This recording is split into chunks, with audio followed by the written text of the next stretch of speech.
her apartment to make it look like she had died by suicide. Let's listen in. By Matthew Farwell 3 days earlier. At the time of her death, Sandra Birchmore was a 23-year-old woman with her entire life ahead of her, and she was pregnant with her first child. We allege that Sandra Birchmore survived years of grooming, statutory rape, and then sexual violence, all at the hands of Matthew Farwell, who was employed throughout their relationship as an officer and then detective for the Stoughton Police Department. And when it became clear to Mr. Farwell that he could no longer control Sandra Birchmore, he allegedly silenced her permanently. This morning, Matthew Farwell was arrested on a federal grand jury indictment charging him with one count of killing a witness or victim. Specifically, Mr. Farwell is charged of violating Title 18 United States Code 1512 for killing Sandra Birchmore with the intent of preventing her from communicating information about his possible commission of federal crimes. How did this all unfold? What happened here? Well, back in 2010, a 12-year-old Sandra Birchmore applied to join the Stoughton Police Department's Explorers program, which introduces teens to policing. Officer Matthew Farwell was an instructor in that program. And as alleged in court documents, he befriended Sandra Birchmore, contacted her online, went to the library with her, became friends on Facebook, essentially groomed her. And then he committed statutory rape by having sex with her when he was a 27-year-old police officer and she was just 15 years old. Mr. Farwell continued to have a sexual relationship with Sandra Birchmore until her death 8 years later, allegedly meeting her for sex regularly when he was on duty and being paid by the Stoughton Police Department. Now, in the weeks leading up to Sandra Birchmore's death in February 2021, she found out that she was expecting a baby. And she told Mr. Farwell that he was the father. According to court documents, Ms. Birchmore was very excited about becoming a mother, buying baby clothes and other items, taking precautions to ensure the health of her new child. Sandra Birchmore had good friends, she had a good job, she had dreams of becoming a nurse, and she had a child on the way. But Mr. Farwell did not share in that excitement. It's alleged that Mr. Farwell reacted quite negatively to the news that Sandra Birchmore was pregnant with his child. And he acted angrily, it is alleged, when Sandra Birchmore started making requests of Mr. Farwell around doctor's appointments and ultrasounds and what information would be on the birth certificate. Mr. Farwell was losing control in late 2020, early 2021, and the information that Sandra Birchmore possessed about his illegal conduct was in danger of slipping out. In fact, word started to get out about their relationship. Less than 2 weeks before she was found dead, someone called the Stoughton Police Department and disclosed that Matthew Farwell had had a relationship with Sandra Birchmore. And when Mr. Farwell learned about that call, he became visibly angry. Mr. Farwell, it is alleged in these court papers, started to lose his patience, lose his temper, and the 6'4" Mr. Farwell started to be physically violent with 4'10" Sandra Birchmore. And Sandra Birchmore told her friends that Mr. Farwell had pushed her and shoved her and put her in a chokehold. She was scared. And during that same time, Mr. Farwell was allegedly planning Sandra Birchmore's murder. For the first time, he requested a key to her apartment. And she told friends that he was oddly inspecting the apartment and looking at the closet, including the closet that she was found dead in front of. And then it all came to a head on February 1st, 2021. Mr. Farwell went over to her apartment that evening, and he strangled Sandra Birchmore to death. That's the allegation in this case. And he used his knowledge and experience as a law enforcement officer to stage her death to look like a suicide. He allegedly attempted to cover his tracks to literally try and get away with murder. And he almost did, until today. Back in 2021, when the information was available, Sandra Birchmore's death was ruled a suicide, or deemed a suicide. But over the last year or so, the FBI and our office have been working exhaustively with our state partners, and we've uncovered critical new information, examined the existing information, all of which led to this federal grand jury indictment. If convicted on this charge, Mr. Farwell faces a minimum of life imprisonment. That's it. Giving voice to the voiceless, ensuring that no one is above the law, protecting the vulnerable people of Massachusetts, that's the highest calling of people in law enforcement. And this case represents those principles. And every day across Massachusetts, thousands of police officers, federal, state, local law enforcement, put their lives on the line to protect the people of Massachusetts. Mr. Farwell violated those principles, and now he faces very grave consequences. It is disheartening to have to charge law enforcement officers, especially with crimes as serious. But it's our job at the Department of Justice to investigate potential crimes without fear and without favor. We do in this office what we've been doing for decades with our federal partners like the FBI. We follow the facts, regardless of where they lead. We apply the law and the principles of federal prosecution. Full stop. We are not influenced by social media chatter. We are not influenced by politics. We're influenced by the facts and the law. Our mission is to do our level best to do justice in every case. And our mission today is to do justice for Sandra Birchmore. Lastly, I want to note that we are sharing the information and the evidence that we developed in this case with the Norfolk County District Attorney's Office, with the Massachusetts State Police, and with the Massachusetts Attorney General's Office, so they can assess whether state charges may be warranted in this situation. And I want to thank those three agencies. I also want to thank the Stoughton Police Department for their assistance in our investigation.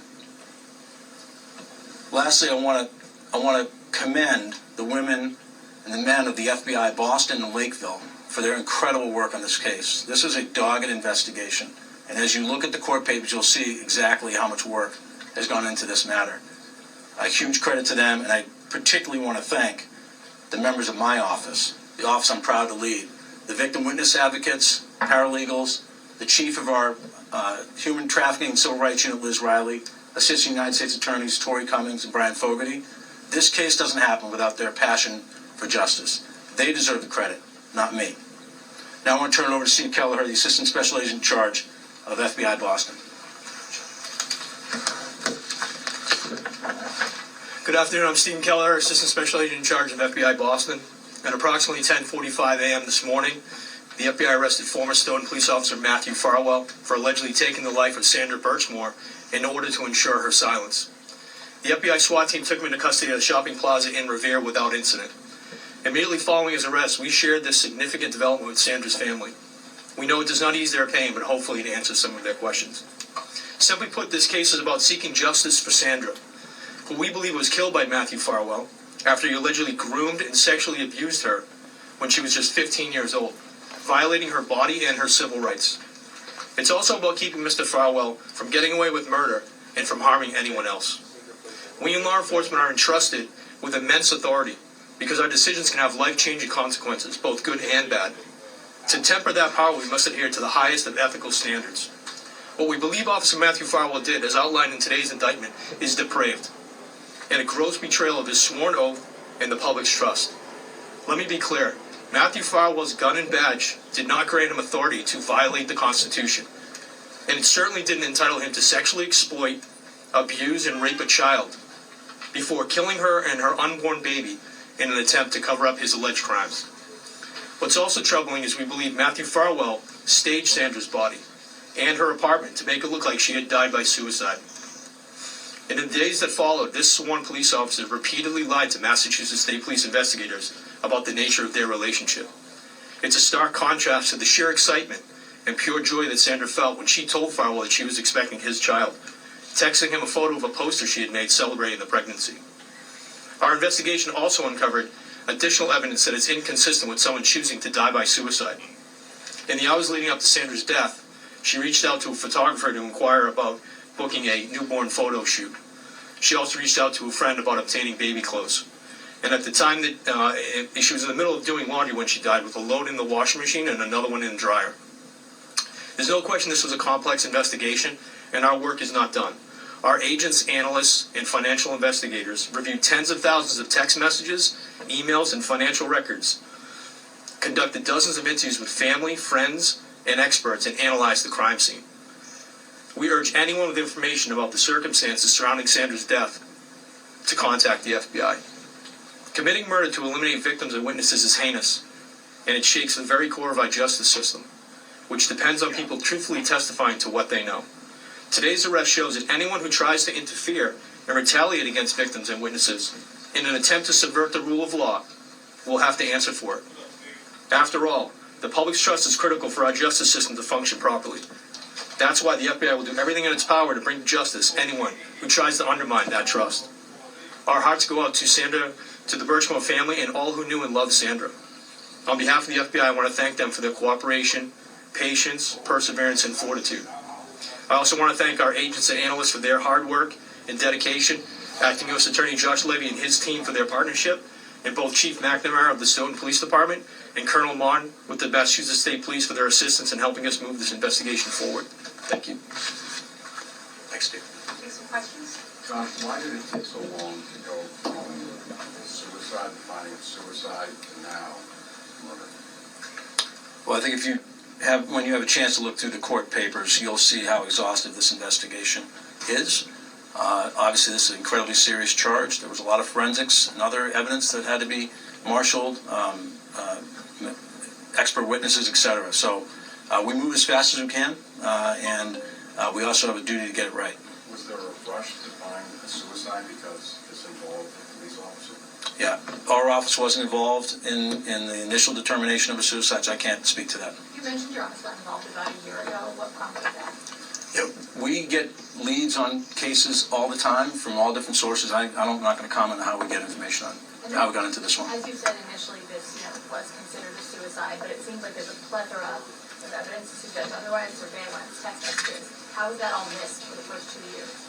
Yeah, I'm only in a position to comment on what we've done on this investigation. Those questions are not something I'm able to answer to. We like I said in my comments, we started pulling this string and followed the evidence and got new evidence to put together the case we put together today. So what evidence tipped you off? I'm sorry, sir? What evidence led you to feel it? You're never able to pick one piece of evidence that is the straw that breaks the camel's back. It's really an accumulation. We have to go in front of a jury, 12 citizens, and convince them beyond a reasonable doubt that Mr. Farwell is guilty. That's on us. He's presumed innocent today, and he will remain innocent until we meet that burden. But it's all the evidence in combination makes that case. Did the state medical examiner's office plan to change the cause of death on her birth certificate and to determine who the father of her aborted baby was? Well, I'll take those in reverse order. I'm not going to comment on the second piece. What we have alleged in the court papers is that Ms. Birchmore told Mr. Farwell several times that he was the father. And your question about the state medical examiner, obviously, they don't report to me, and that's a question better directed to the state medical examiner. Matthew is mentioned here. We've heard reports over the years of several other officers. Have you guys conducted any other ongoing investigations related to something? So I think Assistant Special Agent Charge Keller alluded to the fact this is an ongoing investigation. I'm not going to comment on what the other pieces are that we're looking into, but it's an active investigation. Shelley? This is a death penalty eligible case. Is that on the table, or is that already off the table? Shelley, you're absolutely correct. The maximum penalty under this statute as charged is a sentence of death. And whether to seek the death penalty in a federal case is decided at the highest levels of the Department of Justice. That decision has not been made on whether the death penalty sought in this case, and that process will continue, but I can't comment on it beyond that. Would you favor that? I'm not going to comment on it. It's a process that involves a lot of people at the Department of Justice, and I'm not going to share my view on this. Did other officers in Stoughton or Stoughton government know about the grooming You built this? It was easy once I found the parts. Looks like you need a break. The General gives you one with flexible payment options. underage sexual contact that Matthew Farwell was having with Sandra when it was going on in those early 2010, 11, 12, 15? I'm not going to comment on information that's not in the public record. As you heard, this is an ongoing matter, so we're going to continue to look into this matter. And if there's other individuals that we develop evidence they violated the federal law, we'll proceed. Josh, can you touch on, you're in a state state usually is the one that handles murder charges. Obviously, you guys have jurisdiction on many cases, but what made this one get to federal authorities, and do you think that the state officials watched this investigation? You know, there's a lot of overlap in the law between the federal government has jurisdiction over and what the state government has jurisdiction over. When someone comes to our office with credible information that a police officer may have been involved in a murder and underlying legal violations as set forth in the indictment, we're going to investigate that case every time. They come in different shapes and sizes, but that is our duty to the public, is to pursue credible leads like that and investigate them fully. To follow up on her question, we saw Lieutenant Tully outside earlier. This was Norfolk DA's case first. You mentioned that they've been state partners throughout this. Does your office look into what may have went wrong in their investigation? This case about what went wrong for Sandra Birchmore and how she was treated by Matthew Farwell and how he violated her rights and ultimately killed her. That's what this case is about. It's not about what happens at other state agencies. This is about justice for Sandra Birchmore. This is the second major death investigation where your office has come to a different conclusion than Norfolk County DA. I'm sure you can't comment on that, but is that normal for federal prosecutors and state prosecutors to reach different conclusions on investigations? So I'm here to talk about one case. We got about 1,000 cases in the office. I'm not going to comment on any other case in the office. I would just caution you to not extrapolate too much from one case out of all the things that are happening in our office. This district has brought a charge of killing of a witness. I can't think of any others. I'm wondering if there are others. Yeah. I don't know the answer. That's a question. That's an answer we could get for you, but I don't know the answer to it. We bring charges of obstruction of justice frequently, as you know, but I'm not pulling one off the top of my head that matches this. Sorry. That's okay.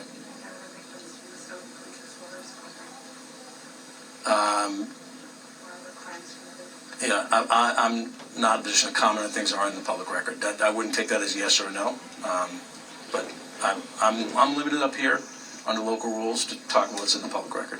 Can you talk about the arrest? What happened with the arrest this morning? I'm going to ask ASAC Keller to speak to that. So this morning we had a SWAT team that was in a location where Mr. Farwell was. He was taken into custody. He was driving a truck, gravel hauler, and he was safely taken into custody by the SWAT team, which is, what we strive to achieve every time we do an operation like this. No, he was in Revere. Not in the neighborhood, in Revere, was he on the highway? No, it was in the shopping plaza in Revere. Did he say anything? We have not tried to interview him. That dump truck you're driving, is that his new employment? Again, I wouldn't comment on that here at this time, but he was driving the dump truck when he was arrested.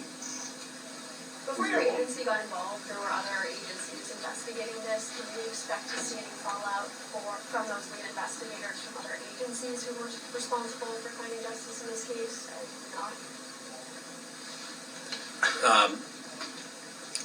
I think the juncture we're at right now is that we are working with state agencies. We've developed, as I said, new information that we're going to share with our state partners. They're going to make decisions about what charges are appropriate under state law, if any. Can you tell us who the lead investigator was on this case before your agency got involved? I can tell you the lead investigator was for our matter, which was the FBI. I don't know. I honestly don't have information on who the lead was in a state investigation. I don't get that type of information. You've said that you're not, you're looking just into the fact that Sandra Birchmore's death. That's the focus of this case, not what law enforcement agencies prior to you did. Is that within your jurisdiction to investigate what those state agencies did? I think what I said was I'm here to talk about Sandra Birchmore, and I'm not here to talk about other things that are happening in the United States Attorney's Office. It's 125 federal prosecutors doing a lot of different things. In this case, this press conference is about one young woman who we allege was killed by a Stoughton police officer, Matthew Farwell. Saying how your investigation might be complicated by the fact that you're going now into federal court where there is this, and you found that it was suicide, the Norfolk County DA's office opted not to pursue it. How does that affect your efforts now to prosecute? Yep, good question. Look. In evaluating whether to bring charges, we obviously look at all the evidence that's both incriminating and exculpatory. All that gets turned over to defense lawyers. Mr. Farwell will be well represented in this case. and those facts will be put out in front of a jury. We are confident that when all the evidence is presented to a jury, if it gets that far, that those issues will not prevent us from securing a conviction. Have you done your own, having your own person do an autopsy? We- That's come to a different conclusion. I know there's another one out there that's already been reported on. That's correct. There's an expert witness. I don't want to get into exactly what that person did or didn't because I don't want to mischaracterize it, but it's in the court documents, who has a tremendous amount of experience in this field and has reached a different conclusion. Just a couple more questions. But just to be clear, you're not going to comment on the other two officers who had sexual relations with That's correct. How unusual is it for a police officer to be charged with a capital offense involving sexual crime? It's unusual in my experience. I don't have a full handle on how often this has been done nationwide, but it's an unusual situation. And that's partly why it's so incredibly disturbing. Anyone else? Do you have any words of caution to departments that have these Explorer programs based on what you learned from your investigation about how this was able to unfold? Yeah, I'm going to stick to my swim lane. I'm not an expert on police Explorer programs, and so I really don't have any intelligent answer to that question. Thank you.